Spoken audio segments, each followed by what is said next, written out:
होली का त्योहार हिंदू समुदाय के सबसे प्रमुख त्योहारों का एक महत्वपूर्ण हिस्सा है। होलिका दहन इसे फाल्गुन मास की पूर्णिमा को मनाया जाता है तथा इसके अगले दिन रंग गुलाल की होली होती है।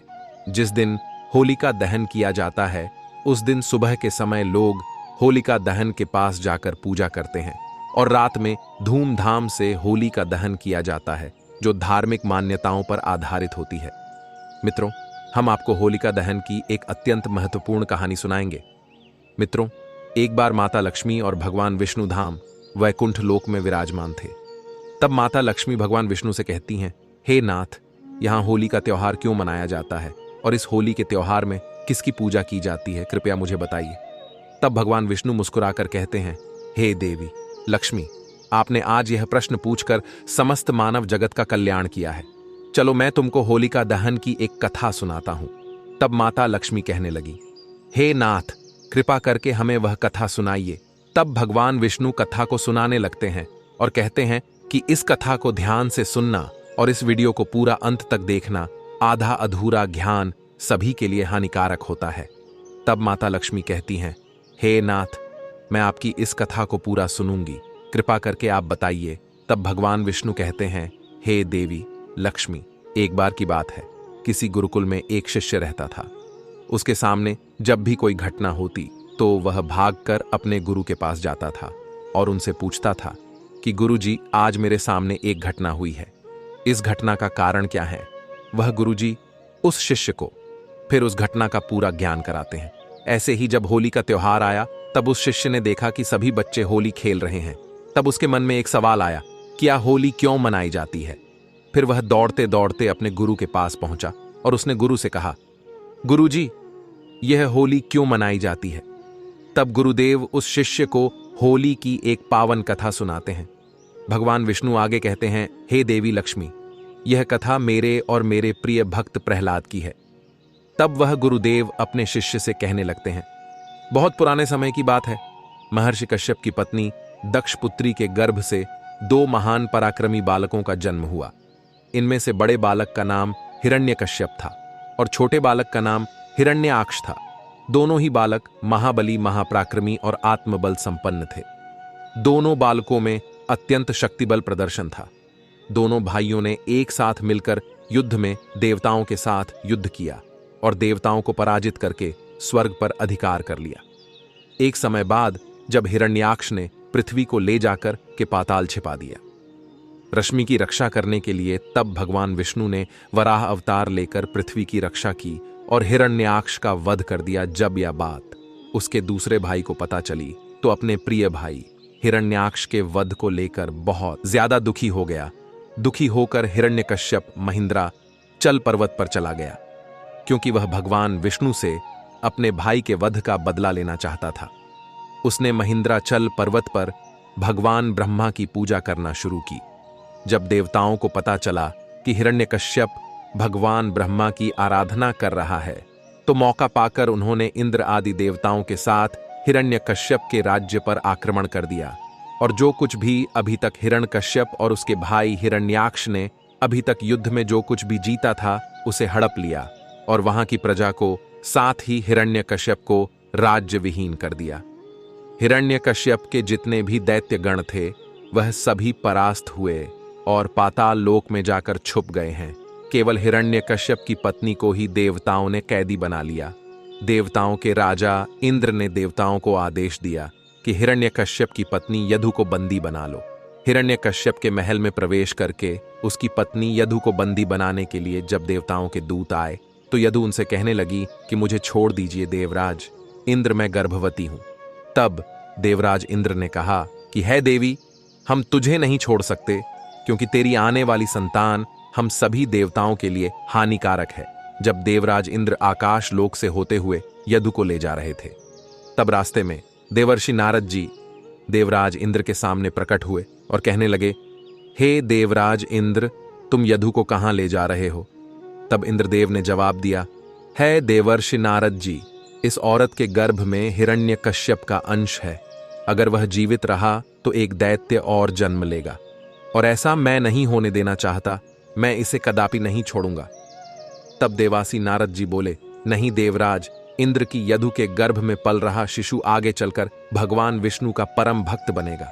इसे मारना तुम्हारी शक्ति के बाहर है, अतः इसे छोड़ दो। नारद जी की कथन कमान रखते हुए इंद्रदेव ने अपने क्रोध को शांत किया और यदु को छोड़ दिया और वापस देवलोक चले गए। नारद जी यदु को अपने आश्रम में ले आए और देवर्षि नारद यदु से बोले, तुम यहाँ आराम से रहो, यहाँ तुम्हें कोई परेशान नहीं करेगा जब तक तुम्हारा पति हिरण्यकश्यप अपनी तपस्या पूरी करके नहीं लौटता, तुम इसी आश्रम में रहोगी।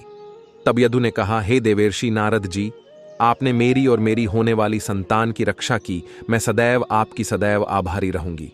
उसके बाद यदु आश्रम में शांतिपूर्वक रहने लगी और भगवान नारायण का जाप करने लगी, जिससे यदु के गर्भ में पल रहे शिशु पर भी गहरा प्रभाव पड़ा। उस आश्रम में जितने भी लोग रहते थे वह सभी भगवान विष्णु के नाम का जाप किया करते थे। जो आवाज यदु के होने वाले बच्चों के कानों में सदैव पड़ता रहता था। धीरे धीरे समय बिता और यदु ने एक पुत्र को जन्म दिया और जन्म देने के बाद उस आश्रम के गुरु ने उसका नाम प्रहलाद रखा। इधर हिरण्यकश्यप कई सालों से तपस्या मलिन था। अब हिरण्यकश्यप की भी कठोर तपस्या पूरी हो चुकी थी। वरदान में भगवान ब्रह्मा ने उसे किसी भी नर नारी जीव, आकाश पाताल अथवा जगत में कोई भी इंसान हिरण्यकश्यप को मार नहीं सकता था, ऐसा आशीर्वाद दिया। वरदान मिलने के बाद हिरण्यकश्यप को अपने ऊपर अहंकार हो गया और वो तीनों लोकों पर अत्याचार करने लगा। कुछ समय के बाद यदु भी प्रहलाद को लेकर राजमहल में गई। तब हिरण्यकश्यप ने प्रहलाद को एक आश्रम में डलवा दिया। भक्त प्रहलाद शिक्षा दीक्षा ग्रहण करने गए तो वहां भी वह श्री हरि का नाम ही जपते थे। जब यह बात हिरण्यकश्यप को पता चली तो वह क्रोधित हो गया और प्रहलाद को मारने के लिए उसने अनेकों प्रकार की चेष्टा की, पर उसके सभी प्रयास श्री हरि विष्णु की कृपा से असफल हो जाते थे। हिरण्यकश्यप ने काशीपुर में प्रहलाद के हाथ पैर बांधकर समुद्र में फेंकवाया, लेकिन भगवान विष्णु की कृपा से प्रहलाद को कुछ नहीं हुआ। विषैला सांपों से डसवाया, लेकिन प्रहलाद को कुछ नहीं हुआ और पर्वत शिखर से भी गिराया, पर भगवान विष्णु के आशीर्वाद से प्रहलाद को कुछ भी नहीं हुआ। प्रहलाद को करने के सभी प्रयास हिरण्यकश्यप के विफल हो गए। एक दिन हिरण्यकश्यप ने प्रहलाद के भोजन में विष मिला दिया, लेकिन जिसे खाने के बाद भी प्रहलाद पर कोई असर नहीं हुआ। प्रहलाद को मरने के सब प्रकार के प्रयास विफल हो चुके थे। एक दिन हिरण्यकश्यप इसी चिंता में डूबा हुआ था कि आखिर प्रहलाद को वह कैसे मारे। तभी उसकी बहन होलिका उसके पास आई और अपने भाई से बोली, भैया, मैं इतने महान बलशाली राजा को इस तरह चिंता में डूबा नहीं देख सकती। आपको आपकी सभी चिंताओं से मुक्ति दिलाने के लिए मैं आपके पास एक प्रस्ताव लेकर आई हूं। तब हिरण्यकश्यप ने कहा, मेरी तो सबसे बड़ी चिंता वो विष्णु भक्त प्रहलाद है। मुझे सिर्फ उसे मृत्यु दंड देना है, उसके बाद मेरी सारी चिंताएं दूर हो जाएंगी। तब होलिका ने कहा, हे भैया, मेरे पास एक रास्ता है जिसके द्वारा आप प्रहलाद को मार सकते हो। हिरण्यकश्यप सच में पड़ गया कि आखिर उसकी बहन कैसे विष्णु भक्त प्रहलाद को मार सकती है। उसने कहा, बहन, कैसे? मैं प्रहलाद को मार सकता हूं, मुझे उपाय बताओ। तब वह होलिका बोली, भैया, आप तो जानते ही हो, मुझे भगवान ब्रह्मा से वरदान प्राप्त है कि अग्नि मेरा कुछ नहीं बिगाड़ सकती। यदि मैं प्रहलाद को अपनी गोद में बिठाकर अग्नि में बैठ जाऊं, मैं अपनी गोद से उसे पकड़कर रखूंगी, जिससे वह भाग भी नहीं पाएगा और प्रहलाद उस अग्नि में जलकर राख हो जाएगा और आपकी सारी चिंताएं भी समाप्त हो जाएंगी। हिरण्यकश्यप को अपनी बहन होलिका की बातें बहुत अच्छी लगी और उसने तुरंत ही सैनिकों की सहायता से एक बड़ी जगह पर एक चिता जलाई और होलिका अपने भतीजे प्रहलाद को अपनी गोद में लेकर चिता के बीच में बैठ गई। मैं हिरण्यकश्यप के अनुसार उस चिता में आग लगा दी गई। आग लगते ही प्रहलाद हमेशा की तरह विष्णु विष्णु का नाम जपने लगा। जैसे जैसे अग्नि की आग उस तक पहुंचने लगी, वैसे वैसे होलिका को उसकी तपन महसूस होने लगी। वह आश्चर्यचकित थी, क्योंकि इससे पहले अग्नि ने उसे कभी ऐसा अनुभव नहीं किया था। परंतु प्रहलाद निश्चिंत होकर बैठा था और विष्णु नाम के नाम का जाप कर रहा था।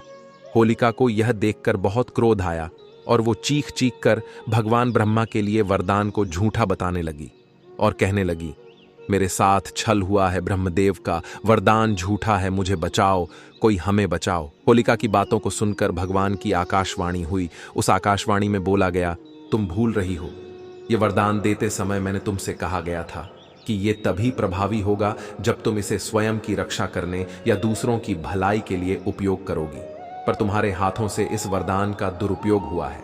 तुमने इस वरदान के द्वारा निर्दोष बालक को मारने का दुस्साहस किया है, इसलिए तुम्हें अपनी करनी का फल प्राप्त हुआ है। यह कहकर भविष्यवाणी अंतर्ध्यान हो गई। प्रहलाद नारायण कह रहा था, इसलिए उसे कुछ नहीं हुआ। होलिका इस चिता में जलकर भस्म हो गई। सभी खड़े होकर या देखते ही रह गए। हिरण्यकश्यप भी कुछ न कर सका, जबकि भक्त प्रहलाद सकुशल बाहर आ गया। तभी से होली का त्योहार मनाया जाता है।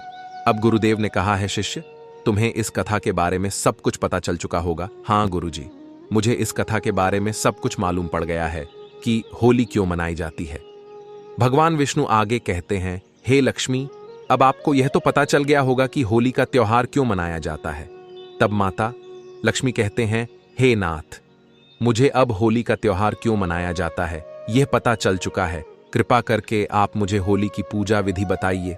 तब भगवान विष्णु कहते हैं, हे देवी लक्ष्मी, चलो अब मैं तुम्हें होली की पूजा विधि बताता हूं। दोस्तों, हिंदू धर्म परंपरा में होली का त्योहार बुराई पर अच्छाई की जीत का प्रतीक माना गया है। होली का महापर्व खुशियों और रंगों से भी जुड़ा होता है। होली की रात को दैवीय शक्तियों की रात मानी जाती है। इस दिन असुरी शक्तियों का नाश होता है और दैवीय शक्तियों का उद्गम होता है। इससे दरिद्रता का नाश करने का, जीवन में चल रही परेशानियों को मिटाने का, दुख तकलीफ सभी प्रकार के कष्टों से छुटकारा पाने का सबसे अच्छा दिन माना जाता है। शास्त्रों में नक्षत्र विद्या में होली की रात को सिद्धि की रात कहा गया है। इस दिन नकारात्मक और सकारात्मक ऊर्जा दोनों ही बहुत सक्रिय रहती है। इसीलिए लोग सदियों से इस दिन सिद्धियां हासिल करने के उपाय करते आए हैं कि होली की रात में जो साधना क्रिया की जाती है वह बहुत ही कारगर और फलदायी सिद्ध होती है। होली के दिन आप किसी भी देवता की साधना को सिद्ध कर सकते हैं। ऐसे प्रभावशाली उपाय जिनसे आप आने वाले नए हिंदू वर्ष में खुशियां ही खुशियां पा सकते हैं। आप अपना दुख दर्द तथा कष्टों को मिटा सकते हैं।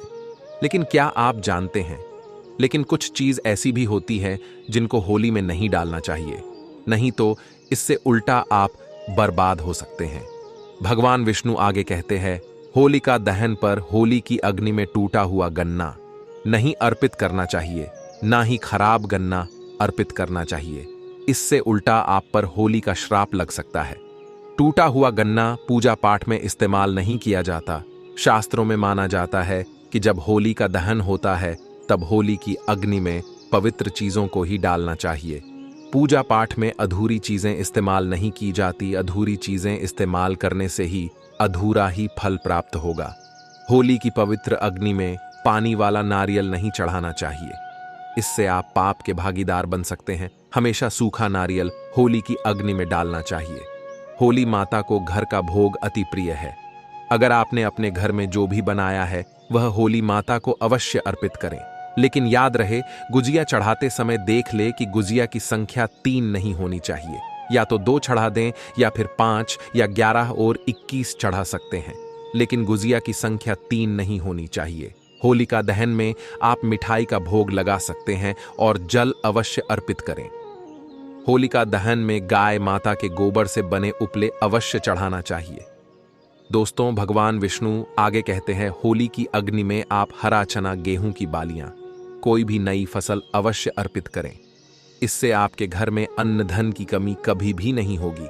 जब आप माता को बालियां अर्पित करें तो देख लें टूटी हुई बालियां ना हो, सूखे हुए पत्ते ना हो, एकदम हरी भरी होनी चाहिए। शास्त्रों के अनुसार अगर आपको मासिक धर्म आ जाए तो ऐसे में आप होलिका दहन की पूजा किसी और से करवा सकते हैं। आप पूजा का वैसे ही पालन करें जैसे आप करते आए हैं, लेकिन मासिक धर्म के दौरान होलिका दहन के पास नहीं जाना चाहिए। आप दूर से होलिका दहन देख सकते हैं और आप किसी और से पूजा पाठ करवा सकते हैं। इससे भी आपको फल की प्राप्ति अवश्य होगी। अग्नि में चावल के बने पापड़ तथा कच्चे चावल अवश्य अर्पित करने चाहिए। होलिका दहन में चावल अर्पित करने से धन की प्राप्ति होती है। इससे आपके घर में जितनी भी गरीबी होगी वह सब हमेशा हमेशा के लिए चली जाएगी। भगवान विष्णु आगे माता लक्ष्मी से कहते हैं, हे देवी लक्ष्मी, अब तो आपको सब कुछ समझ में आ ही गया होगा कि होली की पूजा करते समय होलिका दहन में क्या चीज डालना चाहिए और क्या नहीं। तब माता लक्ष्मी रहती हैं, हे नाथ, अब मुझे सब कुछ झात हो गया है। मित्रों, आप भी होली के दिन ऐसे ही होली की पूजा करें, होली की कथा सुन और मनोवांछित फल प्राप्ति के लिए भगवान विष्णु की आराधना करें, जिससे आपको मनोवांछित फल की प्राप्ति हो, आपके घर की गरीबी दूर हो और आप अपने करियर में